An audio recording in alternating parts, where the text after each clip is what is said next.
নমস্কার, আমি পলাশ বৈরাগী। আমি একজন মুক্তির জৈব কৃষক। মুক্তির এই কৃষি চ্যানেলে আপনাদের সবাইকে স্বাগত। আজকের আমি বানাতে চলেছি বা আপনাদের দেখাতে চলেছি যে ঘন জীবামৃত কীভাবে তৈরি করতে হয়। এই ঘন জীবামৃত তৈরি করতে আপনাদের যে উপকরণগুলি লাগছে, 10 কেজি লাগবে গোবর এবং চিটে গুড় লাগবে আপনাদের 200 গ্রাম এবং বেসন লাগবে আপনার 200 গ্রাম এবং বাঁশ গাছের গোড়ার মাটি অর্থাৎ উর্বর মাটি, অর্থাৎ বাঁশ গাছের গোড়ায় কোনো দিন রাসায়নিক সার বা কোনো কিছু ব্যবহার করা হয় না, সেই জন্য বাঁশ গাছের গোড়ার মাটিটা আমরা নিয়েছি এবং বাঁশ গাছের গোড়ার মাটি লাগছে আমার 50 গ্রাম। এবার আমি আপনাদেরকে এই যে চিটে গুড়, বেসন এবং যে উর্বর মাটি রয়েছে এটাকে আমি একটি পাত্রে মিশিয়ে নেব। পাত্রে একটু জল নেব এবং এখানে আমি দেব প্রথমে 200 গ্রাম বেসন দেব। এবার দেব 200 গ্রাম চিটে গুড়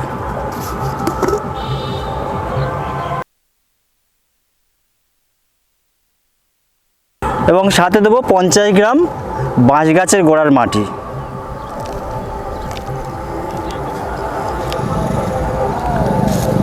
এবারে কি করব, এই যে যেগুলো নিলাম এবং এগুলোকে আমি একসাথে মিক্সড করব, ভালো করে মিক্সড করব।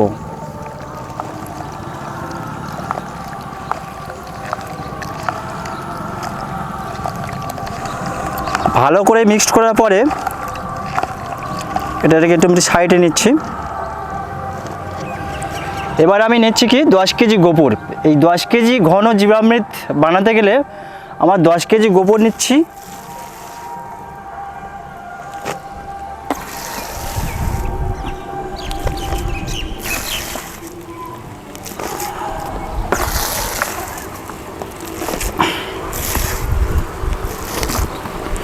এবারে গোবরটাকে আমি যাতে এই মিক্সটিংটাকে যাতে ছড়িয়ে ছিটিয়ে যায় বা গড়িয়ে চলে যায় জলটাকে, সেজন্য গোবরটাকে একটু বিছিয়ে নেব এবং নেবার পরে এটাকে আমি এই যেটা মিক্সড করেছি চিটে গুড়, বেসন এবং বাঁশ গাছের গোড়ার মাটি, এটাকে আমি বিছিয়ে দেবো এরকমভাবে।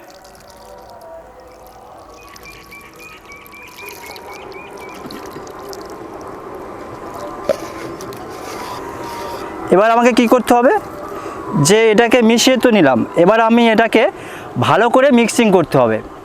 এটাকে ভালো করে মিশিয়ে নিতে হবে গোবরটাকে এবং এটাকে একসাথে মিশিয়ে নিতে হবে ভালো করে। আপনি যেটাতে ভালো পারবেন, আপনাদের হাত দিয়ে যদি বা সুবিধা হয় হাত দিয়ে করতে পারেন বা অন্য কিছু ব্যবহার করতে পারেন, অসুবিধা নেই। সেজন্য এটাকে আমি ভালোভাবে মিশিয়ে নিচ্ছি। ভালো করে মিক্সড করতে হবে যাতে সব জায়গায় সমান পরিমাণে থাকে।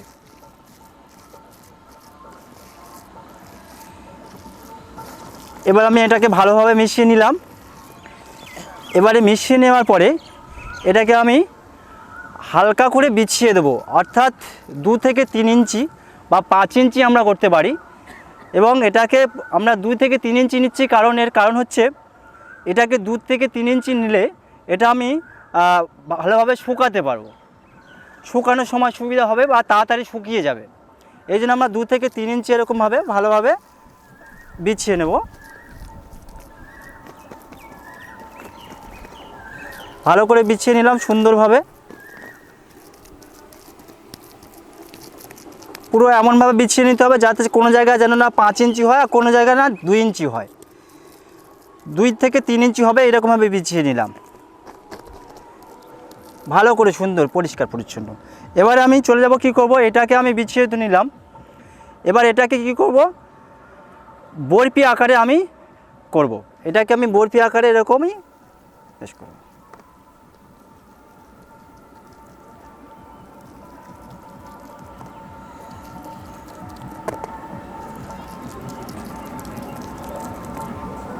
এরকম বরফি আকারে টুকরো টুকরো করলাম।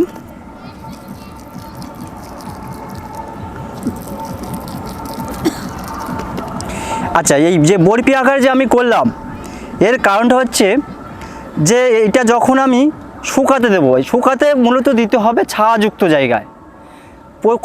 প্রচুর যে তাপযুক্ত জায়গায় এটা শুকাতে দিলে হবে না, আপনাকে এটা ছায়াযুক্ত জায়গায় শুকাতে দিতে হবে।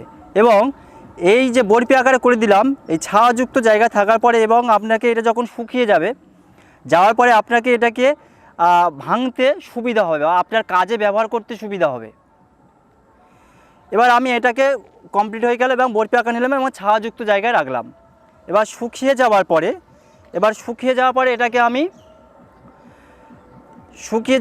এটাকে আমি মূলত টুকরো টুকরো করে কোনো বস্তার মধ্যে রাখতে পারি বা কোনো জায়গায় বস্তার মধ্যে। এবারে আমি এটাকে ব্যবহার করব কিভাবে, আমার তো ঘন জীবামৃত তৈরি হয়ে গেল, এবারকে আমি ব্যবহার করব কিভাবে। এটাকে ব্যবহার করতে মূলত আমি এটাকে ব্যবহার করব 3 একর জমিতে 400 কেজি ব্যবহার করতে পারবো।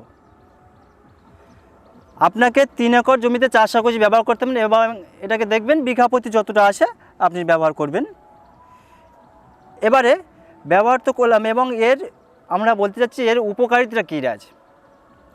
এই তো ম্যানুয়ার বানালাম, কিন্তু এর উপকারিতা কী? এর উপকারিতা হচ্ছে মূলত এটা আমি জমিতে ব্যবহার করলে আমার যে মাটির মধ্যে যে জীবাণুগুলো রয়েছে সেই জীবাণুগুলোর সংখ্যা বৃদ্ধি ঘটবে এবং কি হবে যে মাটির মধ্যে উর্বরতা ক্ষমতা অবশ্যই বৃদ্ধি পাবে। এছাড়া মাটির স্বাস্থ্যটাকে পরিকাঠামো বা স্বাস্থ্য ভালো থাকবে এবং মাটির উর্বরতা শক্তি বৃদ্ধি পাবে। এবং এছাড়া কি হতে পারে, এটাকে আমি এইটা গাছেতে ব্যবহার করলে সবজি চাষে বা আপনাকে ধান চাষযুক্ত জমিতে চাষের আগে ব্যবহার করতে পারলে এবং সবজি চাষে এটা ব্যবহার করলে আপনি দেখতে পাবেন যে গাছের গ্রোথ প্রমোটের অনেক হয়েছে, গ্রোথ প্রমোটের বৃদ্ধি পেয়েছে এবং গাছ বৃদ্ধি পাবে।